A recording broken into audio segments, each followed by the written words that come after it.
Hi, this is Richard Fields with this week's report from the fields.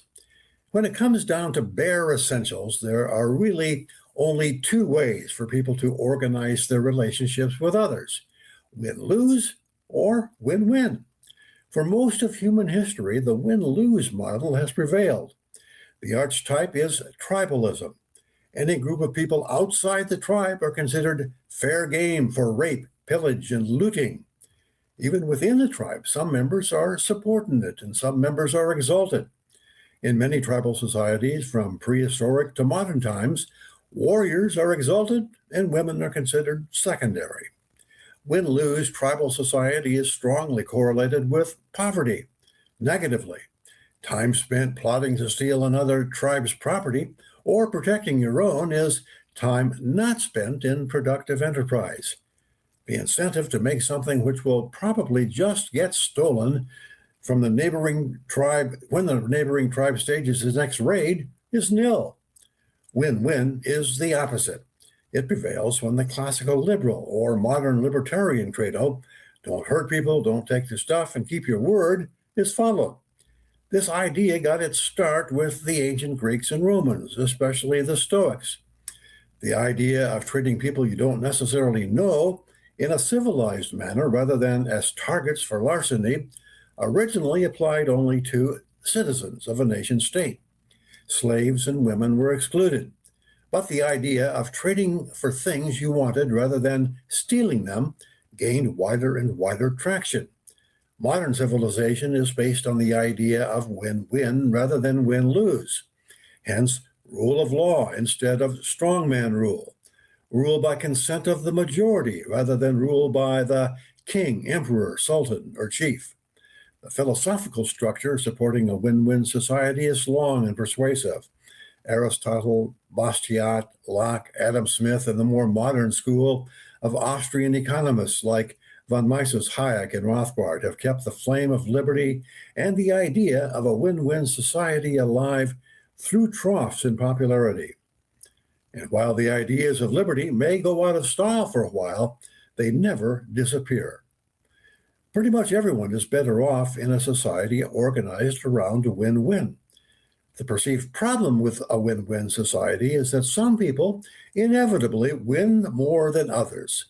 Those who have more talent or are more industrious win more than those of lesser talent or lesser industriousness.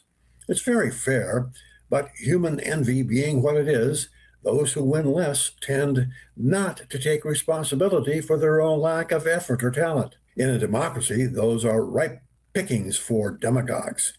And the personality types that are usually drawn to politics are quite often those lacking in talent and industriousness in productive enterprises, but lots of talent in demagoguery. Politicians, or on what constitutes the right these days, Trump in particular, appeal to those who have won less by assuring them they will win a lot more once he, Trump, kicks out all the immigrants and prevents all those evil Chinese who sell us stuff we want to buy at a low price from continuing to do so. Self-described socialists like Bernie Sanders and Zoran Mamdani want to seize the wealth of millionaires and billionaires to redistribute to those who aren't. Simple arithmetic shows how silly their proposals are. Seizing all the wealth of those having over 100 million would fund the government for a grand total of 3 years, and then it would be gone. Gavin Newsom is a lot slicker. He decries the unequal distribution of wealth with the same zeal as the socialists, but he proposes pre-distribution of wealth rather than redistribution. Translated into ordinary language, that comes down to more government intervention into what would otherwise be win-win transactions between people. Think minimum wage, rent control, and diversity, equity, and inclusion. These are all programs that have been tried and proven not to be effective for years. As Thomas Sowell says, there are no economic solutions, only trade-offs. The trade-off for minimum wages is higher unemployment, especially among disadvantaged populations. The trade-off for rent control is more homelessness. And the trade-off for DEI is unemployed Asians and young white men. Problems already endemic in California. A liberal, modern liberal, not the classical liberal, acquaintance of mine describes Newsom as a sleaze bag. Pretty accurate. And of course, Trump wears sleaze as a badge of honor. Demagogues in Argentina, the Peronistas and their successors, ruled for over 80 years before a firebrand libertarian named Javier Milei finally got people's attention a couple of years ago by lecturing the electorate about Austrian economic principles, no less. Under his leadership, the Argentine economy is booming, and the economic divide between the haves and the have-nots is lessening.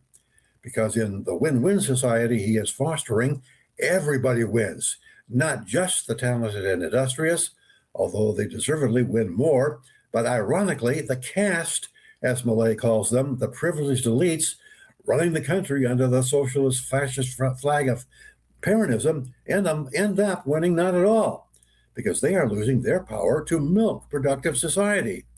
And that's as it should be.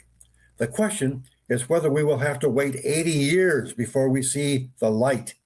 That's this week's report from the fields. See you again next week.